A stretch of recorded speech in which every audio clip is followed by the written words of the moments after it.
Good morning, my fellow yogic travelers.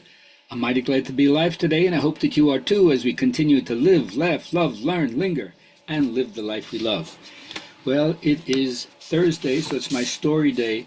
And you can see how this ancient story of the celestial tree called the Kapaltaru is the same as the affirmation principles that I'm trying to give you. When you sit in front of the celestial tree, it gives you whatever you ask of it. So you're supposed to be careful about what you ask. Oh, listen to this story. This traveler has been walking out in the sun for hours, and he's really, really exhausted. And he finds this tree, he sits down against it. He doesn't realize it's the celestial wish-granting tree. And he's exhausted and he's heavily perspiring.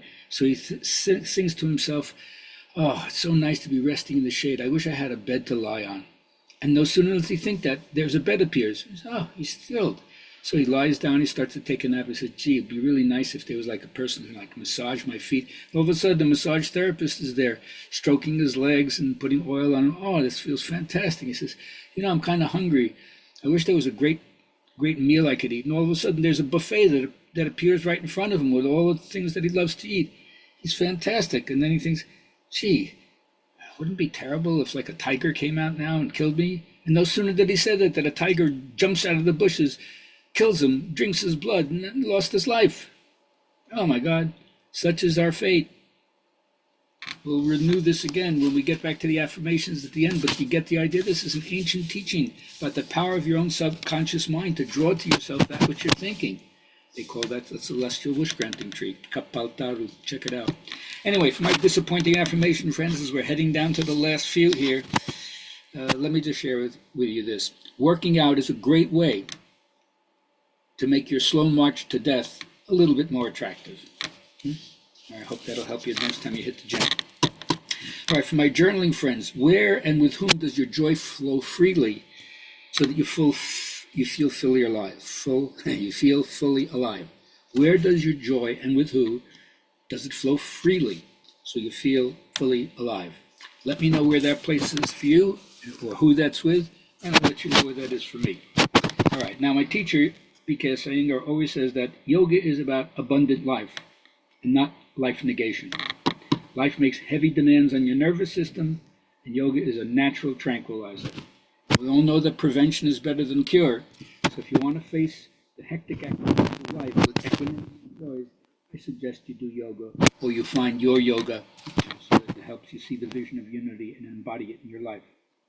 Now, to me, we all have an aspect of eldering. As we grow older, there's a lot of wisdom that we garner from our own life experiences. But I'm not really a fan of the wrong kind of eldering, religious eldering, where you point to the beliefs, the practices that are sectarian for your group, and you all too easily separate yourself from believers in other groups. Whereas what I call spiritual eldering is much more an inner search. It implies that there's a self-directed flowering of the spirit that unites all people in this common quest, no matter what their affiliation is. And if you don't do that, you're stuck at the tribal or the clan level or the national level, instead of seeing the human level, which is where we're all united. Now, for my older friends out there, I know that many people listening to me who are in my age bracket. So, in my shotgun technique to scatter all this information for different people at different stages, I just want to share this for you, and I hope this makes sense where I'm coming from. I may be in the last phase of my life, but my life is not over by any means. Yeah, my old life is over, that's true. So I just keep doing what I've been doing, even though I've retired from trying to be better, trying to get higher, trying to be richer, trying to be more accomplished, trying to be more famous. And I've learned to rest in what I've done and who I've become. Doesn't mean I'm not doing more, but I'm garnering the harvest of all that has been. And I hope that you're able to do that and give you some satisfaction about the life you've lived. Now, for the trickster energy, just want to say the good news is you got it. The bad news is you got to work to develop it. It's a lover fantasy that you don't have to do anything and everything should be easy. No, it's not all fun. It requires some effort. And then it is fun. So do that out. Now remember that our body is in the soul. The soul is not in the body. That would make the soul puny. You get the idea?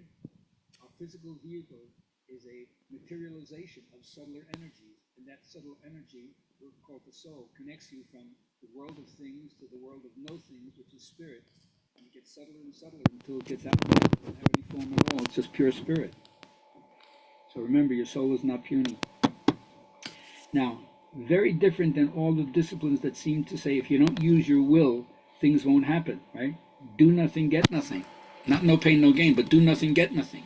And you're going to make mistakes, and so sometimes that stops people from trying because they don't want to fail in any way. But it's very, very different than the Taoist approach, which says the universe is ruled by letting things take their course. What? If I don't intervene, if I don't interrupt, if I don't say something? Well, it's interesting. But they would say it cannot be ruled by interfering. And so they bring it back down to something very, very simple, very, very Zen. Don't think of what you could be doing. Think of what you are doing and put your attention into that. And find peace in that as well. So this brings us back to the whole once again. Thought is incipient action, initial action, and reaction from your, and response from your subconscious mind. And it responds according to the nature of the previous thought. It's as if the conscious mind is the captain. It sends out the orders. It directs. This is the protocol where we're going, and your subconscious mind is like the boiler crew, the boiler room. They obey the orders. There's no mutiny. They don't contest it. They don't have to know where they're going. They just know the captain's in charge, and so they simply obey. Well, if you didn't know that before, now you do. So give your attention to where you're going, not to where you've been. And just remember, if you find what is life-giving in the moment, it never ceases to yield the best. And that's where you'll be happiest, when you're in love, in joy, and appreciation. Hope you find your way to that. Tomorrow night I'll be at Chai Yoga Shack for the third in a series of 3 Dharma talks on bringing order out of chaos. It's from 6 to 8, 1942 North Levitt. It's free. Come and enjoy, join the community, and have a nice social afterwards. Take care. Look forward to speaking to you tomorrow.